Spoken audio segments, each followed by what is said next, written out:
Good morning all. നമ്മൾ ഇന്ന് നോക്കാൻ പോകുന്നത് എൻവയോൺമെന്റ് ആൻഡ് സസ്റ്റൈനബിൾ ഡെവലപ്മെന്റ് എന്ന ചാപ്റ്ററിന്റെ റിവിഷൻ ആണ്. ഞാൻ answer with questions with answers ആണ് കൊടുത്തിട്ടുള്ളത്. ജസ്റ്റ് ഒരു റിവിഷൻ ആവും നോക്കാം. ഫസ്റ്റ് ക്വസ്റ്റ്യൻ ഒരു 1 മാർക്ക് ക്വസ്റ്റ്യൻ ആണ്. What is the name of UNCD seminal report? ഞാൻ അന്ന് പഠിപ്പിച്ചുകൊണ്ടിരുന്നപ്പോൾ പറഞ്ഞിട്ടുണ്ടായിരുന്നു ഇത്തരത്തിലുള്ള ക്വസ്റ്റ്യൻസ് ഓർത്ത് വെക്കണം എന്ന്. അവർ കോമൺ ഫ്യൂച്ചർ ആണല്ലേ ആൻസർ. പിന്നെ ഇതുമായിട്ട് ബന്ധപ്പെട്ടിട്ട് ഒരു കമ്മീഷൻ നമ്മൾ പഠിച്ചതും കൂടെ ഓർത്ത് വെച്ചിരിക്കുക കേട്ടോ. ബ്രെഡ് ലാൻഡ് കമ്മീഷൻ കൂടെ ജസ്റ്റ് ഒന്ന് ഓർത്തിരിക്കുക. ഓക്കെ, ബ്രെഡ് ലാൻഡ് കമ്മീഷൻ കൂടെ ഓർത്തിരിക്കുക. ഓക്കെ, അടുത്തത് protecting future generations is emphasised by which of the following എന്നാണ് ചോദിച്ചിട്ടുള്ളത്. ഇപ്പൊ Brundtland commission, our common future, UNCD, Herman Daly. ഇപ്പൊ ഹെർമൻ ഡാലി നമുക്ക് എങ്ങനെയൊക്കെ സസ്റ്റൈനബിൾ ഡെവലപ്മെന്റ് കൊണ്ടുവരാം എന്നുള്ളതിനെ പറ്റിയിട്ടുള്ള ഡിസ്കഷൻസ് ആണ് തന്നത്. അപ്പൊ ബ്രെഡ് ലാൻഡ് കമ്മീഷൻ ആണ് കറക്റ്റ് ആയിട്ടുള്ള ആൻസർ. ക്യോട്ടോ പ്രോട്ടോകോൾ എന്നാണ് സൈൻ ചെയ്തതെന്നാണ് പറഞ്ഞത്. നമ്മൾ പറഞ്ഞിട്ടുണ്ടായിരുന്നു ജപ്പാനിലെ ക്യോട്ടോ എന്ന് പറയുന്ന സ്ഥലത്ത് വെച്ചിട്ടാണ് നമ്മൾ ഈ ഒരു ഇത് സൈൻ ചെയ്തെന്നുള്ള കാര്യം പറഞ്ഞിട്ടുണ്ടായിരുന്നു. അപ്പൊ നിങ്ങൾക്ക് ഓർമ്മയുണ്ടെന്ന് വിചാരിക്കുന്നു. എന്തുമായിട്ട് ബന്ധപ്പെട്ടതായിരുന്നു ക്യോട്ടോ പ്രോട്ടോകോള്?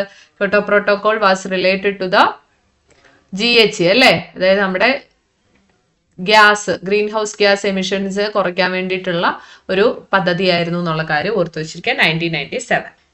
മോൺട്രിയൽ പ്രോട്ടോകോൾ ഓസോണും ആണ്. ഇത് രണ്ടും കൂടെ തിരിഞ്ഞു പോരുത്. In which state Chipko movement took place? ഇത് നമ്മൾ കറക്റ്റ് ആയിട്ട് പ്രോപ്പർ ആയിട്ട് ടെക്സ്റ്റ് കൊടുത്തിട്ടില്ല, എന്നാലും ചോദിച്ച ക്വസ്റ്റ്യൻ ആണ്. ഹിമാചൽ പ്രദേശിലാണ്. കർണാടകയിൽ നടന്നത് ഏതാ? അത് അപ്പിക്കോ ആണ് അല്ലെ. അപ്പിക്കോ മൂവ്മെന്റ് ആണ് കർണാടകയിൽ നടന്നതെന്നുള്ള കാര്യം ഓർത്തു വെച്ചിരിക്കുക കേട്ടോ. അപ്പിക്കോ.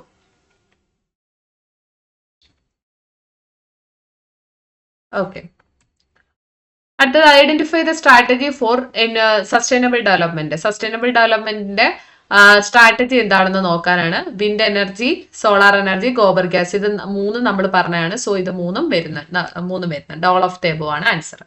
ഇങ്ങനത്തെ 1 മാർക്ക് ക്വസ്റ്റ്യൻസ് ചോദിക്കും. ഇനി നമുക്ക് 2 മാർക്ക് ക്വസ്റ്റ്യൻസ് നോക്കാമേ. ഫസ്റ്റ് ക്വസ്റ്റ്യൻ ഇതാണ്. ഹൗ ഡസ് UNCD എന്ന് പറയുമ്പോഴത്തേക്കും United Nations Conference on Environment and Development ആണ് അല്ലെ. അപ്പം അത് സസ്റ്റൈനബിൾ ഡെവലപ്മെന്റിനെ ഡിഫൈൻ ചെയ്തിരിക്കുന്നത് ഞാൻ പറഞ്ഞിട്ടുണ്ടായിരുന്നു. ഇത് ഡെഫിനിഷൻ സഹിതം ചോദിക്കും. ഇമ്പോർട്ടന്റ് ആണ്, ഓർത്ത് വെച്ചിരിക്കുക. ഓക്കെ, ഇപ്പൊ UNCD പറഞ്ഞിരിക്കുന്നത് എന്താണ്? സസ്റ്റൈനബിൾ ഡെവലപ്മെന്റ് എന്ന് പറയുന്നത് നമ്മുടെ പ്രസന്റ് ജനറേഷന്റെ നീഡ്സ് മീറ്റ് ചെയ്യുക, അതിന്റെ ഒപ്പം തന്നെ ഫ്യൂച്ചർ ജനറേഷന് വേണ്ട കാര്യങ്ങളും കൂടെ ചെയ്തു കൊടുക്കുക. അടുത്താണ് explain the supply demand reversal of എൻവയോൺമെന്റൽ റിസോഴ്സ്. ഇത് ഞാൻ അവിടെ വരച്ച് കാണിച്ചതാണ്. അതായത് ആദ്യ കാലത്ത് നമുക്ക് എൻവയോൺമെന്റൽ റിസോഴ്സസിന്റെ ഡിമാൻഡ് കുറവായിരുന്നു, സപ്ലൈ കൂടുതലായിരുന്നു. പക്ഷെ ഇപ്പൊ അങ്ങനെയല്ല. ഇപ്പൊ എന്താണ്? ഡിമാൻഡ് കൂടുതലാണ്, സപ്ലൈ കുറവാണ്. ആ ഒരു പ്രപ്പോർഷൻ ആണ് നിങ്ങൾ അവിടെ പറയേണ്ടത്. മൂന്നാമത്തെ question, give 2 instances of over use of എൻവയോൺമെന്റൽ റിസോഴ്സസ്. മിസ്യൂസ് ഓഫ് ആ ഒരു എൻവയോൺമെന്റൽ റിസോഴ്സസിന്റെ ഇത് കാര്യങ്ങൾ പറയാനാണ് പറഞ്ഞിട്ടുള്ളത്. ഒരു സിമ്പിൾ ക്വസ്റ്റ്യൻ ആണ്, അറിയാലോ. ലാൻഡ്, ഓവർ യൂസ് ഓഫ് എൻവയോൺമെന്റൽ റിസോഴ്സസ് ആയിട്ടുള്ള ലാൻഡ്, ഫോറസ്റ്റ്, പിന്നെ ഇലക്ട്രിസിറ്റി, വാട്ടർ ഒക്കെ നമ്മൾ മിസ്യൂസ് ചെയ്യുന്നു. ആ കാര്യങ്ങളൊക്കെ പറയാം. ഓക്കെ, അടുത്ത ക്വസ്റ്റ്യൻ, ഇതിനെ റിന്യൂവബിൾ ആയിട്ട് നോൺ റിന്യൂവബിൾ ആയിട്ട് തിരിക്കാനാണ് പറഞ്ഞിട്ടുള്ളത്. അപ്പൊ നമുക്കറിയാം കോൾ എന്ന് പറയുന്നത് നമുക്ക് എടുത്തു കഴിഞ്ഞാൽ എന്താണ്? തീർന്നു പോകുന്നതാണ്. ഇതൊരു നോൺ റിന്യൂവബിൾ ആണ് അല്ലെ. ഇത് നോൺ റിന്യൂവബിൾ ആണ്. ഫോറസ്റ്റ് റിസോഴ്സസ് എന്താണ്? ഇവിടെ കൃത്യമായിട്ട് കൊടുത്തിട്ടുണ്ട്. റിന്യൂവബിൾ ആണ് ഫോറസ്റ്റ് റിസോഴ്സസും ഫിഷും ഒക്കെ. നമ്മൾ അവിടെ കുറച്ച് എക്സാമ്പിൾ ഫിഷ് ഒക്കെ പറഞ്ഞിട്ടുണ്ടായിരുന്നു അല്ലെ. നോൺ റിന്യൂവബിൾ ആണ്, എന്നാൽ നമുക്ക് ഉപയോഗിച്ചാൽ തീർന്നു പോകുന്നതാണ് കോളും പെട്രോളും എന്ന് പറയുന്നത്. ഓക്കെ, അടുത്തത് കുറച്ച് ഒരു 2-3 ടേംസ് ഇവിടെ കൊടുത്തിട്ടുണ്ട്. ഇതിനകത്ത് മേക്ക് പെയേഴ്സ് എന്നാണ് പറഞ്ഞിട്ടുള്ളത്.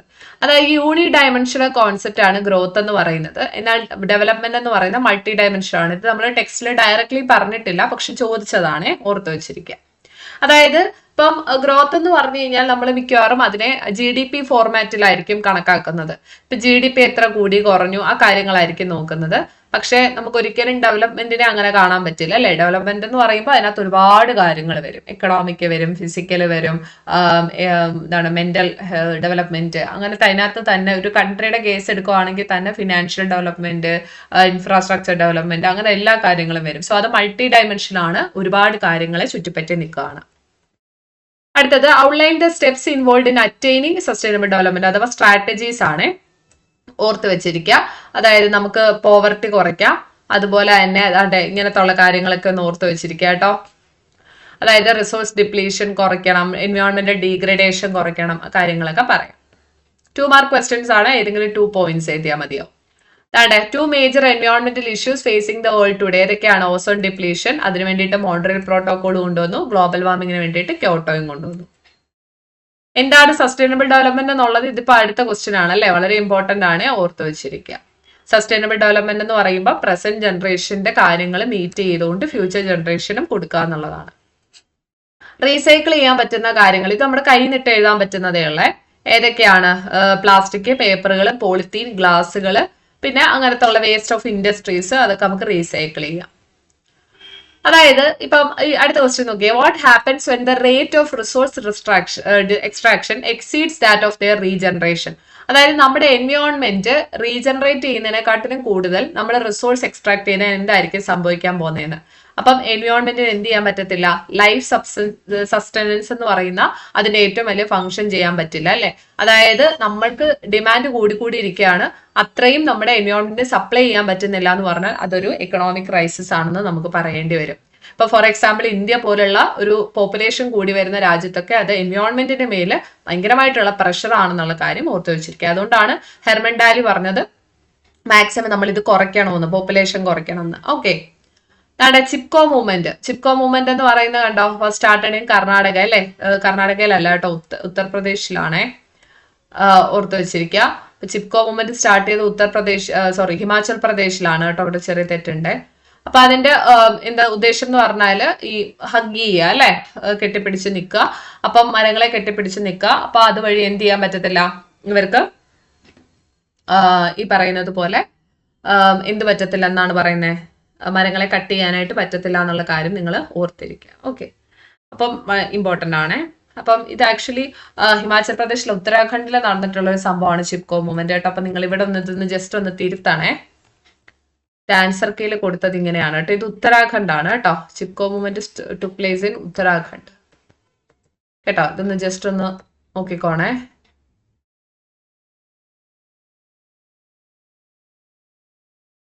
ഓക്കെ, ജസ്റ്റ് ഒന്ന് ഓർത്ത് വെച്ചിരിക്കുക കേട്ടോ. ഓക്കെ, അടുത്തത് 3 മാർക്ക് ക്വസ്റ്റ്യൻസ് ആണ്. What are the opportunity cost of negative എൻവയോൺമെന്റൽ ഇമ്പാക്ട്സ് എന്നാണ് പറഞ്ഞിട്ടുള്ളത്. നമ്മൾ പറഞ്ഞു ഇപ്പൊ നമുക്ക് എക്കണോമിക് ഡെവലപ്മെന്റ് വേണമെങ്കിൽ ഉറപ്പായിട്ടും നമ്മൾ എന്ത് ചെയ്യണം, ഈ പറയുന്ന എൻവയോൺമെന്റ് എന്ന് പറയുന്ന സാധനത്തിന് നേരെ ചെറുതായിട്ട് കണ്ണടക്കേണ്ടി വരും അല്ലെ. അത്ര എളുപ്പമല്ല, രണ്ടിനെയും കൂടെ ബാലൻസ് ചെയ്തുകൊണ്ട് പോവാന്ന് പറയുന്നത് അത്ര എളുപ്പമല്ല.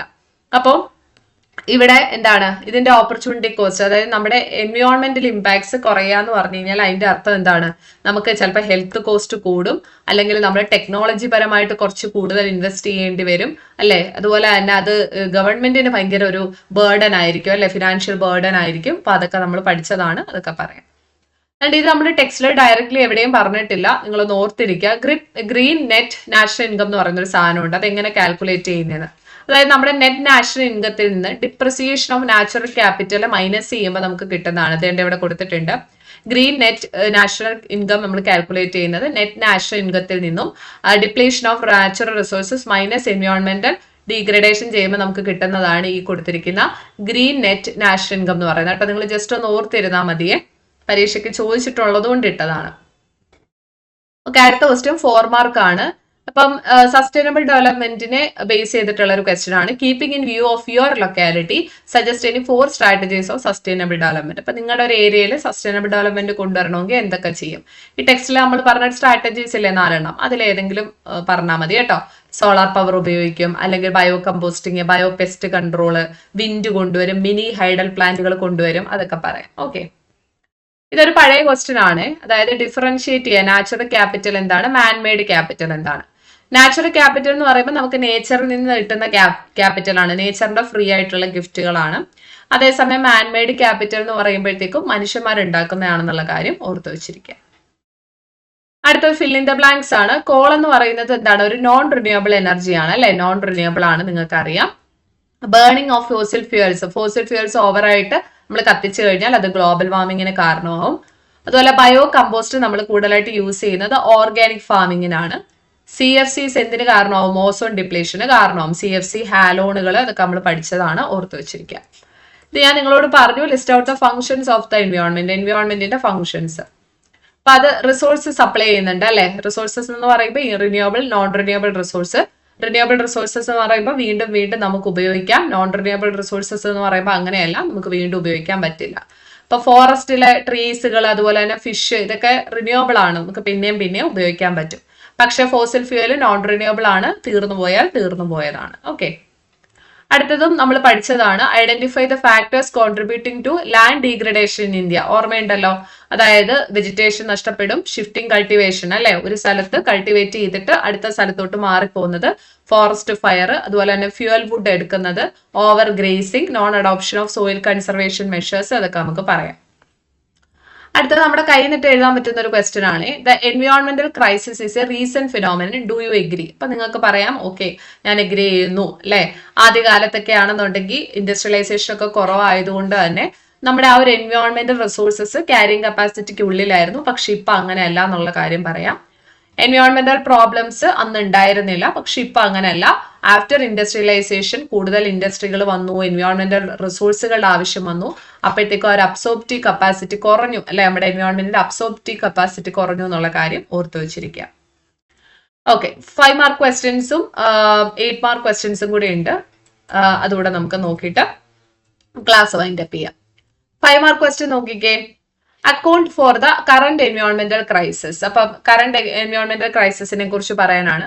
അപ്പൊ നിങ്ങൾക്ക് എൻവയോൺമെന്റിന്റെ ആ ഒരു ഫംഗ്ഷൻസ് മെൻഷൻ ചെയ്യാം ഇവിടെ. ഓക്കെ, അപ്പൊ ആ ഫംഗ്ഷൻസ് മെൻഷൻ ചെയ്തിട്ട് നിങ്ങൾക്ക് ഈ ഒരു ആൻസർ സ്റ്റാർട്ട് ചെയ്യാം.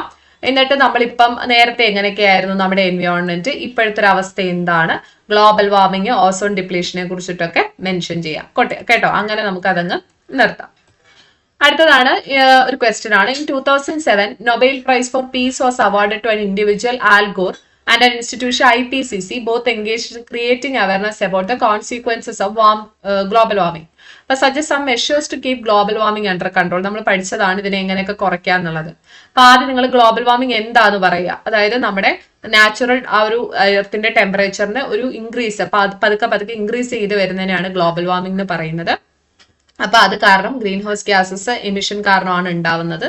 അതൊക്കെ നമുക്ക് പറയാം. അപ്പൊ അതെങ്ങനെയൊക്കെ കുറയ്ക്കാം എന്നുള്ളതാണ് ഇവിടെ കൊടുത്തിട്ടുണ്ട് കേട്ടോ. പൊല്യൂഷൻ കുറയ്ക്കാം, സോളാർ, വിൻഡ്, ടൈഡൽ എനർജി കൂടുതലായിട്ട് യൂസ് ചെയ്യാം, കൂടുതൽ മരങ്ങൾ വെച്ച് പിടിപ്പിക്കാം, അതൊക്കെ പറയാം. 8 മാർക്കിന്റെ ക്വസ്റ്റ്യൻസ് എന്ന് പറയുമ്പോൾ സ്ട്രാറ്റജീസ് ഫോർ സസ്റ്റൈനബിൾ ഡെവലപ്മെന്റ് വളരെ ഡീറ്റെയിൽ ആയിട്ട് നമ്മൾ പഠിച്ചതാണ്. അപ്പൊ ഇത് സെമിനാർ മോഡലിൽ എഴുതാനാണ് പറഞ്ഞിട്ടുള്ളത്. നിങ്ങൾ ഇങ്ങനെ ഒന്നും എഴുതണമെന്നൊന്നുമില്ല, കാര്യം വന്നാൽ മതി കേട്ടോ. അപ്പൊ സസ്റ്റൈനബിൾ ഡെവലപ്മെന്റ് എന്താണെന്ന് ഫസ്റ്റ് ഓഫ് ഓൾ കൊടുക്കുക, എന്നിട്ട് അതിന്റെ സ്ട്രാറ്റജീസ് ഓരോന്നായിട്ട് എഴുതുക. Non conventional uses of energy, അതുപോലെ തന്നെ അതിനകത്ത് എന്തൊക്കെ വരും, LPG, ഗോബർ ഗ്യാസ്, CNG ആണെന്നുണ്ടെങ്കിൽ അർബൻ ഏരിയാസിൽ, wind power, solar power, mini hydel പ്ലാന്റുകൾ, നമ്മുടെ ട്രഡീഷണൽ നോളജുകൾ, അതുപോലെ തന്നെ bio composting, bio pest control, പിന്നെ ഒരു പ്രോപ്പർ ആയിട്ടുള്ള ഒരു കൺക്ലൂഷൻ എന്ന് പറയുമ്പോൾ നിങ്ങൾ ഇങ്ങനെ ഈ സെമിനാർ റിപ്പോർട്ടിൽ എഴുതിയതുപോലെ എഴുതണ്ട, നിങ്ങൾക്ക് അല്ലാതെ കൊടുക്കാൻ പറ്റുന്ന ഒരു കൺക്ലൂഷൻ നമ്മൾ സൂക്ഷിച്ചാൽ നമുക്കിത് കുറെ നാളത്തേക്ക് ഒരു ലോങ് ഈൽഡിങ് പ്രോസസ്സിൽ വെക്കാൻ പറ്റും എന്നുള്ള കാര്യമൊക്കെ നിങ്ങൾക്ക് ഓർത്തിരിക്കാം. സോ ഇത്രയാണ് നമുക്ക് ഈ ഒരു എൻറ്റയർ ചാപ്റ്ററിൽ പഠിക്കാനുള്ളത്. ഈ ഒരു ചാപ്റ്റർ നിങ്ങൾക്ക് മനസ്സിലായെന്ന് വിശ്വസിക്കുന്നു. അപ്പൊ അടുത്ത ക്ലാസ്സിൽ നമുക്ക് ഈ Indian economic development 9th chapter start ചെയ്യാം. അപ്പോൾ until then see you. Thank U.